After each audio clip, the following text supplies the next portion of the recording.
Alors effectivement, oui, nous les Gilets jaunes constituants de l'Essonne, du 93... Voilà, franc CFA euro égale esclavage, récupérons la planche à billets. Donc il y a un combat commun, c'est exactement ce que vient d'amener donc Sébastien. Les discussions ont lieu avec les employés, avec les passants, vous voyez. Donc Sébastien, je reviens à toi. Donc c'est juste pour montrer la banderole, franc CFA euro égale esclavage, récupérons la planche à billets.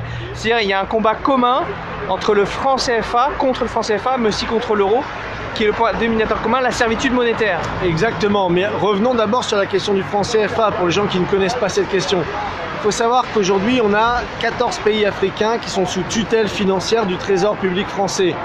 Ces pays sont les suivants: Bénin, Burkina Faso, Côte d'Ivoire, Guinée-Bissau, Mali, Niger, Sénégal, Togo, Cameroun, République centrafricaine, Congo. 200 millions de personnes qui sont sur curatelle financière, ce qu'on appelle une curatelle financière. Ils ne contrôlent ni leur monnaie, ni leur crédit, ni leur budget, ni leur déficit. C'est comme si, en France, voilà, quelqu'un possédait votre carte bleue et qu'il allait l'utiliser et vous donner 20 € ici, 20 € là pour pouvoir aller faire vos dépenses. Donc voilà la situation dans laquelle on se trouve. Avec des situations terribles. Par exemple, en France, il faut savoir que plus de 60% de l'électricité qu'on utilise vient de l'uranium du Niger, par exemple. Or, au Niger, aujourd'hui, on a 14% des gens qui ont accès à l'électricité. C'est-à-dire qu'il n'y a pas d'hôpitaux, les femmes accouchent de nuit, dans le noir, il y a beaucoup de mortalité infantile, etc. C'est-à-dire que cette politique du franc CFA a empêché les pays de se développer. Aujourd'hui, si la France veut retrouver l'estime d'elle-même, il faut qu'elle puisse combattre ce système. Et il en va que les Français et les Africains, il y a beaucoup de la jeunesse africaine est en train de se lever contre le franc CFA, mais elle a besoin de la jeunesse française, qui elle souvent n'est pas au courant de cesser de faire vos dépenses. Donc voilà la situation dans laquelle on se trouve. Avec des situations terribles. Par exemple en France, il faut savoir que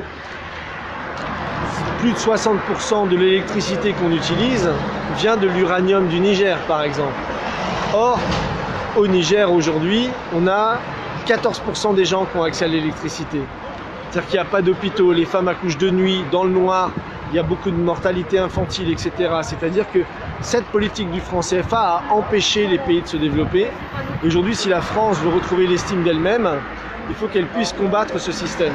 Et il en va que les Français et les Africains, il y a beaucoup de la jeunesse africaine est en train de se lever contre le franc CFA, mais elle a besoin de la jeunesse française, qui elle souvent n'est pas au courant de ce système. Ça c'est important. Voilà, la jeunesse française qui non seulement doit aider pour des questions d'ordre simplement de justice, de libérer ces pays-là de la curatelle financière, et comme tu le disais Yannick aussi, de se libérer nous-mêmes de la curatelle de l'euro. On a un ennemi commun, l'État profond, l'oligarchie financière.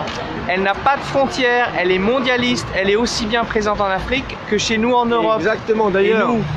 Ce que dénonçait Tshujang Puemi sur le franc CFA, ça vaut aujourd'hui pour l'euro. Son existence à l'euro ou au franc CFA dépouille les États de leur souveraineté monétaire. Et aujourd'hui, les pays de l'Union européenne sont dans la même situation que les 14 pays d'Afrique qui sont soumis à cette tutelle du franc CFA. Donc, euro, CFA, même combat. On ne peut pas opposer les uns aux autres. La supranationalité monétaire, ça a toujours été utilisé par l'oligarchie avec ce qu'on appelle des banques centrales indépendantes, mais qui sont pas indépendantes, qui sont indépendantes des peuples et des États, mais pas indépendantes de l'oligarchie financière, des marchés financiers, de JP Morgan, Goldman Sachs, etc.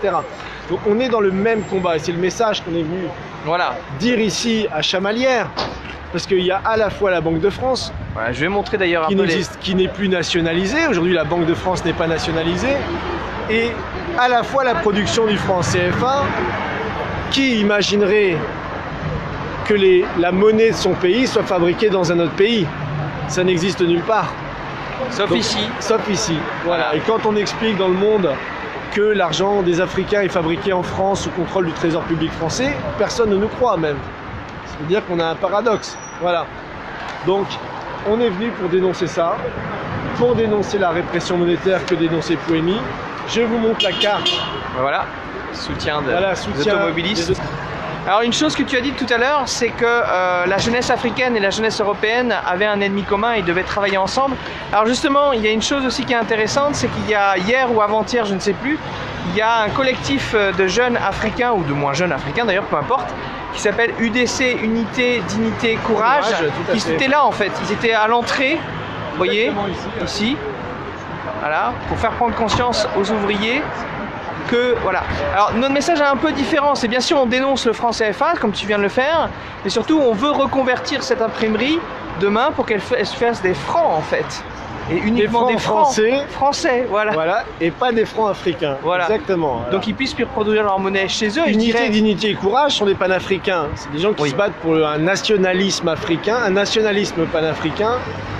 Et donc se battent pour que justement ils puissent avoir la souveraineté monétaire. Parce que comme on le sait, si l'État ne contrôle pas la monnaie, on ne le répétera jamais assez, hein, c'est la monnaie qui contrôle l'État. Donc aujourd'hui on a nombre de groupes africains dont Unité, dignité et courage, le collectif pour sortir du franc CFA. On a de nombreuses pages Facebook que vous pouvez aller suivre sur internet qui font de la pédagogie là-dessus. Voilà. Or, en France, la question du franc CFA, on se rend compte qu'elle est quasiment inconnue, qu'elle n'est abordée par personne. Et donc il n'y a pas la volonté pour les Français de se dire bon voilà, on a fait une erreur, maintenant on va arrêter cette erreur et on va aller de l'avant et travailler avec nos amis africains, la jeunesse africaine. Et la bonne chose, et je pense que c'est très important que les Gilets jaunes soient là parce que les choses évoluent.